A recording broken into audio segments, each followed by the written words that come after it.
So when we all were kids, we are kind of attracted to fictional characters. क्या मतलब तुम अभी भी अट्रैक्टेड हो? Never mind. हाँ, तो उस टाइम पे ना यार ज़्यादा फिक्शनल कैरेक्टर्स अपने को देखने को नहीं मिलते थे, लेकिन हमारा फेवरेट शो पॉकीमॉन में हमें बहुत सारे फिक्शनल कैरेक्टर्स देखने को मिले हैं और हम काइंड ऑफ उनसे अट्रैक्टेड भी हुए हैं. तो आज अपन ऐसे ही बात करने वाले हैं top 10 most beautiful Pokémon gym leaders. तो ये वीडियो बहुत ही ज़्यादा अमेजिंग होने वाली है. इस वीडियो को अभी से एक लाइक कर दो और चैनल पर कहीं से भी नया आ गया चैनल को सब्सक्राइब तो कर ही देना. और बस क्या ही कर सकते हो ज़्यादा, कमेंट वीडियो देखने के बाद कर देना यार, मतलब क्या बोलूँ मैं. So it's me as you all know and you are watching पॉके हकाई एक्स. तो चलो फिर बिना किसी टाइम पास के आज की इस अमेजिंग वीडियो को शुरू करते हैं. Let's begin.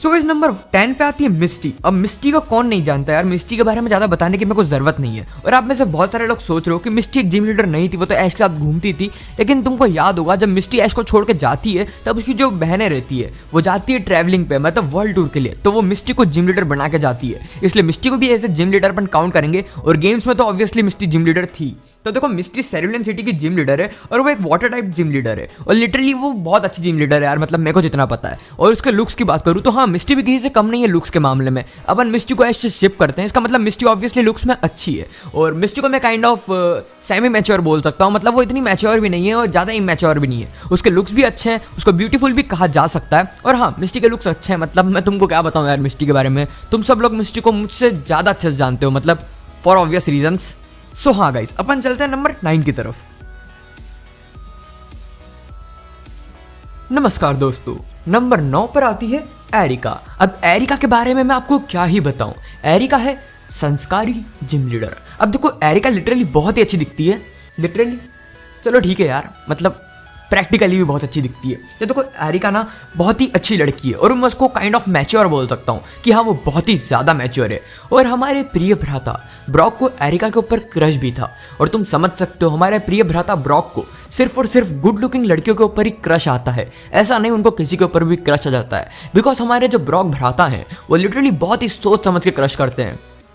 क्या मतलब वो सबके ऊपर क्रश कर लेता है, नेवर माइंड. सो हाँ, एरिका ही बहुत अच्छी दिखती है, उसकी फोटोज तुम्हें दिख ही रही होगी. और अगर तुम पॉकीमॉन के ओजी फैन हो तो तुमको पता ही है एरिका कितनी अच्छी दिखती थी. मतलब उस लेवल की जो क्वालिटी होती है एनिमेशन क्वालिटी, मतलब वो थोड़ी डाउनग्रेड क्वालिटी थी, लेकिन उसमें भी एरिका बहुत ही अच्छी दिखती थी. इसलिए मुझे ज़्यादा स्पेसिफिकेशन देने की जरूरत नहीं है. अब एरिका सेलेडॉन सिटी की जिम लीडर है और वो एक ग्रास टाइप स्पेशलिस्ट है. एरिका के पॉकीमॉन की बात करूँ तो वह Tangela, Gloom, Weepinbell etcetera etcetera etcetera. Because और भी बहुत सारे पॉकीमॉन्स होते हैं जिम में, लेकिन मैं सारे पॉकीमॉन्स बताने जाऊँगा तो ये काइंड ऑफ एरिका के पॉकीमॉन्स की लिस्ट बन जाएगी. तो अपन चलते हैं नंबर 8 की तरफ.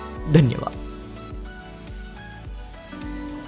सो गाइस, नंबर 8 पे आती है Whitney. Whitney golden rod city की जिम लीडर है और वो एक नॉर्मल टाइप ट्रेनर है. अब देखो विटनी को भी तुम लोग अच्छे से जानते हो अगर तुमने जोटो सीरीज देखी है, बिकॉज जोटो सीरीज में विटनी शायद 3rd नंबर की बैच वाली थी. मतलब ऐश ने जब 3rd बैच जीता था वो विटनी के जिम में जीता था. अब देखो विटनी भी बहुत ही अच्छी दिखती है और विटनी को मैं काइंड ऑफ क्यूट बोलूंगा, ना कि ब्यूटीफुल. बिकॉज विटनी क्यूट ज़्यादा दिखती है, मतलब इतनी ब्यूटीफुल नहीं है कि मैं उसको बोल दूँ हाँ भाई इसको तो तुम मिस यूनिवर्स बना दो, लेकिन हाँ वो क्यूट बहुत ज़्यादा दिखती है. और क्यूटनेस भी काइंड ऑफ ब्यूटीफुल ही होता है, मतलब क्यूटनेस भी ब्यूटीफुल, नेवर माइंड, मेरे को इतना आइडिया नहीं आ रहा. तो हाँ, विटनी भी बहुत ही अच्छी दिखती है. अब विटनी के पॉकीमॉन्स की बात करूँ मैं तो वो है क्लिफेरी, निडोरिनो, मिल्क टैंक. इसे तुम समझ रहे हो यार, मतलब एक नॉर्मल टाइप ट्रेनर है, इतना कुछ खास नहीं है इसके बारे में. लेकिन हाँ, ये ब्यूटीफुल दिखने की लिस्ट है तो इसलिए विटनी ऑब्वियसली इस लिस्ट में आनी थी. अपन चलते हैं नंबर 7 की तरफ.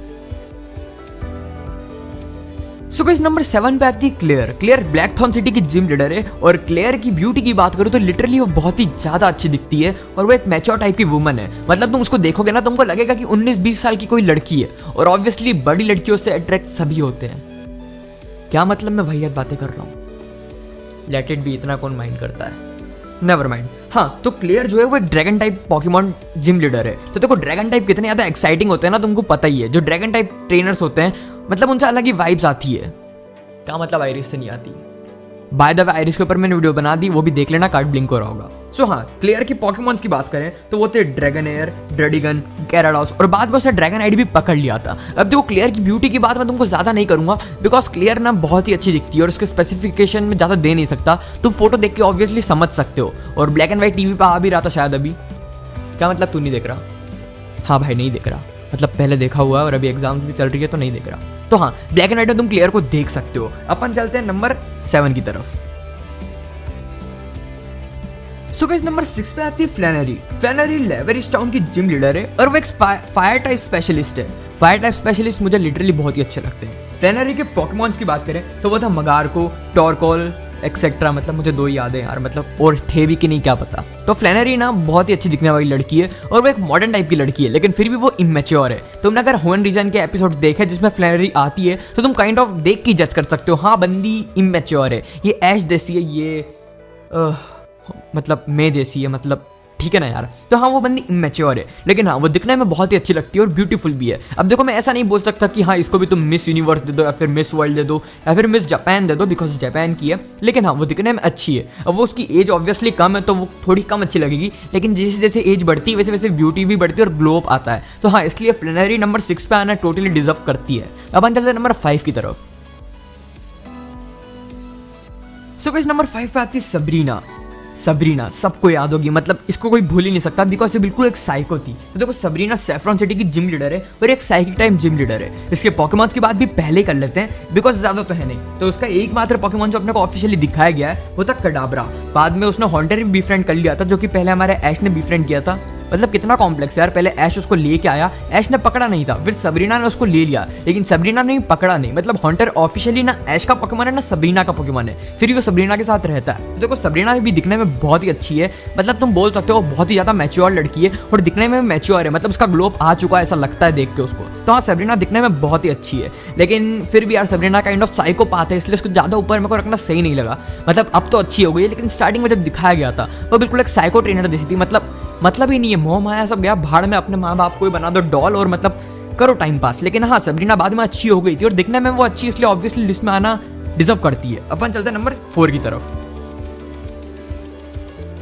सो गाइस नंबर 4 पे आती है स्काइला। स्काइला मिस्टाइटन सिटी की जिम लीडर है और एक फ्लाइंग टाइम स्पेशलिस्ट है। इसके पॉकेमॉन्स की बात करें तो वो अनफिजेंट, स्वाना, सूबैट। अब देखो स्काइला भी दिखने में बहुत ही अच्छी है, लेकिन जो लोग एक्सपेक्ट कर रहे थे कि मैं स्काइला को नंबर 1 पे रखूंगा, उनके लिए एक शेर अर्ज किया है। सो अर्ज क्या है? छोटे कपड़े पहनने वाला ब्यूटीफुल नहीं होता। छोटे कपड़े पहनने वाला ब्यूटीफुल नहीं होता। छोटे कपड़े पहनने वाला ब्यूटीफुल नहीं होता। छोटे कपड़े पहनने वाला ब्यूटीफुल नहीं होता। हाँ मतलब बोल रहा हूँ आगे, थोड़ा सब्र करो यार, मतलब हाँ। सो वापस से अर्ज किया है, छोटे कपड़े पहनने वाला ब्यूटीफुल नहीं होता। सब्सक्राइब कर दो। मतलब तुम मुझसे क्या एक्सपेक्ट किए थे, मैं तुमको शायरी सुनाऊंगा?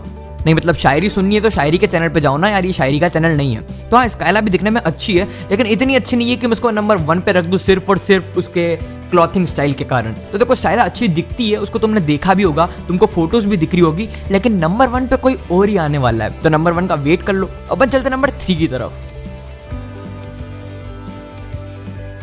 सो गाइस नंबर 3 पे आती है जैस्मिन। अब जैस्मिन ओलेवाइन सिटी की जिम लीडर है और वो एक स्टील टाइप स्पेशलिस्ट है, और स्टील टाइप स्पेशलिस्ट भी बहुत ही अच्छे लगते हैं। जैस्मिन की पॉकेमॉन की बात करूं तो वो था स्टील लिक्स, मैग्नेमाइट और एक एम्फेरोस था, जो कि बैटल्स नहीं करता था, सिर्फ वो उसको संभाल के रखती थी। देखो जैस्मिन भी दिखने में बहुत ही अच्छी है। जैस्मिन अपने पॉकेमॉन से अपने हार्ट से भी बात कर सकती है, मतलब ये एक उसकी स्पेशलिटी है। और देखो जैस्मिन एक मैच्योर लड़की है, जिसको तुम बोल सकते हो हाँ भैया ये 100% मैच्योर है। जैस्मिन का रिटर्न भी हुआ था डायमंड एंड पर्ल में, जब वो पॉकेमॉन कॉन्टेस्ट में बैटल करने आई थी, मतलब पार्ट लेने आई थी, बिकॉज जैस्मिन चाहती थी कि कुछ वो नया करे, और तभी वो डॉन से भी मिली थी और ऐश से ही वापस मिली थी। और हमारा जो ब्रॉक भैया यानी कि भ्राता ब्रॉक, वो जैस्मिन के ऊपर भी, मतलब जैस्मिन के साथ भी फ्लर्ट करते थे। मतलब हमारे ब्रॉक भ्राता तो ओपी है यार। सो कमेंट में लिखो ब्रॉक ओपी, मतलब नहीं लिखोगे तो भी चलेगा।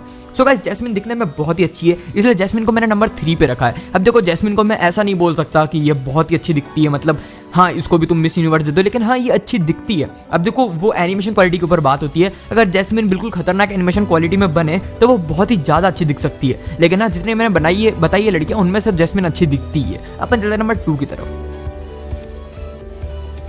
सो गाइस नंबर 2 पे आती है कोरिना। अब आप में से बहुत सारे लोगों ने ये पहले से ही सोच लिया होगा कि कोरिना नंबर 2 पे आएगी, और नंबर 2 पे आई भी है। कोरिना शैलोट सिटी की जिम लीडर थी और वो एक फाइटिंग टाइप स्पेशलिस्ट है। कोरिना के पोकेमॉन की बात करूँ तो वो लुकारियो, जो कि मेगा लुकारियो भी बन सकता है, फिर मेनशू और माचो। तो देखो कोरिना के पोकेमॉन बहुत ज़्यादा स्ट्रॉन्ग है। अब मैं कोरिना की बात करूँ तो पहले जब अपन ने एक्स वाई में कोरिना को देखा था तो वो काइंड ऑफ इमेच्योर थी, और मतलब ज़्यादा मैच्योर नहीं थी, वो काइंड ऑफ बच्ची जैसी थी, यानी हमारे ऐश जैसी थी, जैसा ऐश हमारा पहले था। लेकिन बाद में जब वो जर्नीज में आई तो उसका डेवलपमेंट बहुत ही अलग लेवल पे हुआ है, और कैरेक्टर डेवलपमेंट में बोल सकता हूँ कोरिना का बहुत ही अच्छा हुआ है। और जर्नीज में कोरिना मेरे को काइंड ऑफ मैच्योर भी लग रही थी। अब कोरिना के लुक्स की बात करूँ तो लिटरली पर्सनली मुझे कोरिना बहुत ही अच्छी लगती है लुक्स के मामले में। पहले भी अच्छी लगती जब वो एक्स वाई में थी, और जो जर्नीज की उसकी एनिमेशन थी वो भी मुझे अच्छी लगती है। मतलब ऐसा तो बोलते हैं कि जो एक्स वाई की एनिमेशन थी वो बहुत बेटर थी जर्नी से, लेकिन कोरिना को जर्नीज में भी उतना ही अच्छा बताया गया है जितना उसको एक्स वाई में बताया गया था। तो इसलिए कोरिना को मैं नंबर 2 पे टोटली रख सकता हूँ। मतलब मैं आग बंद करके भी रख सकता हूँ कोरिना को नंबर 2 पे। और कोई कॉन्टेस्ट हुआ पोकेमॉन में जिसमें गुड लुकिंग गर्ल्स का हुआ तो कोरिना उसको ऑब्वियसली जीत सकती है। अपन चलते हैं नंबर 1 की तरफ। सो गाइस नंबर 1 पे आती है एल्सा। एल्सा एक फैशन मॉडल भी है, और एल्सा निम्बासा सिटी की जिम लीडर है। एल्सा इलेक्ट्रिका स्पेशलिस्ट है, और एल्सा के पोकेमॉन की बात करूं तो वह ज़ेप्स्ट्राइका, इमोल्गा, एक्सेट्रा एक्सेट्रा। अब देखो एल्सा की मैं बात करूं ना तो एल्सा लिटरली दिखने में बहुत ही अच्छी है, और अगर एल्सा के गेम्स की वर्जन की बात करूं ना तो लिटरली एल्सा का जो गेम्स का वर्जन है ना उसको मैं पोकेमॉन एनिमे की बेस्ट लड़की भी बोल सकता हूँ। मतलब बहुत ही अच्छी दिखती है। अब एल्सा की बात करूँ तो ऑब्वियस रीजन एल्सा एक फैशन मॉडल है, तो उसने बहुत सारे अलग अलग आउटफिट्स ट्राई किए हैं, और उसको तुम देख के बता सकते हो कि एल्सा मतलब टोटली फिट करती है एक फैशन मॉडल बनना, और लिटरली बहुत अच्छी दिखती है। अब देखो पोकेमॉन एनीमे में कभी भी कंपटीशन हुआ ना, लाइक मिस वर्ल्ड या फिर मिस यूनिवर्स या फिर मिस जापान ही हो जाए, तो एल्सा उसको जीतने की कंपटीटर है, मतलब बिल्कुल जीत सकती है उसको, बिकॉज एल्सा मुझे बहुत अच्छी लगती है। और जितनी भी जिम लीडर्स मैंने बताई है उसमें फॉर ऑब्वियस रीजन एल्सा मेरी फेवरेट है। मतलब ना ही बस जिम लीडर की बात करो या फिर तुम ब्यूटीफुल की बात करो, मतलब दोनों में एल्सा मेरे को बहुत ही अच्छी लगती है। और एल्सा की जो पर्सनालिटी है वो भी काइंड ऑफ डैजलिंग है। मतलब हाँ, तुम उससे अट्रैक्ट हो सकते हो उसकी पर्सनालिटी से भी, बिकॉज वो इलेक्ट्रिक टाइप ट्रेनर है, तो ऑब्वियस रीजन उसकी पर्सनालिटी वैसी होनी चाहिए, मतलब और है भी। तो देखो एल्सा बहुत ही अच्छी लगती है मुझे, और तुमको भी ऑब्वियसली अच्छी लगेगी अगर तुम एल्सा को देखोगे। एल्सा ब्लैक एंड व्हाइट की जिम लीडर है, तो अगर तुम ब्लैक एंड व्हाइट देख रहे हो तो तुमको पता चल ही जाएगा। सो गाइस आज की लिस्ट तो इतनी ही थी, और ये वो 10 लड़कियां थी इनको मैं बोल सकता हूँ ये बहुत ज़्यादा ब्यूटीफुल है। अब देखो ये पूरी जो लिस्ट है ये सिर्फ और सिर्फ मेरे ओपिनियन के ऊपर बेस्ड नहीं है, मैंने इस लिस्ट के लिए बहुत ज़्यादा रिसर्च भी करी है, और ये जो फाइनल आउटपुट आया है वो ये लिस्ट है। मतलब 2 या 3 बार ये लिस्ट पूरी सफल हो चुकी है। सो गाइस यही थी वो 10 लड़कियां। अब देखो आपके ओपिनियन से कोई लड़की फर्स्ट पे आना डिजर्व करती है, फिर वो नीचे जाना डिजर्व करती है, तो अब आपके लिस्ट भी कमेंट सेक्शन में मुझे बता सकते हो। आपको आगे कैसी वीडियोस चाहिए ये भी कमेंट सेक्शन में बता सकते हो। सो इस वीडियो को लाइक कर दो, और चैनल पर कैसे भी नए आ गए चैनल को सब्सक्राइब तो कर ही देना, और इस वीडियो को दोस्तों शेयर भी कर दो, और कमेंट करना तो तुम्हारा हक है यार, मतलब कमेंट कर ही देना। तो फिर अपन मिलते हैं अगली वीडियो में, तब तक के लिए स्टे होम, गुड बाय।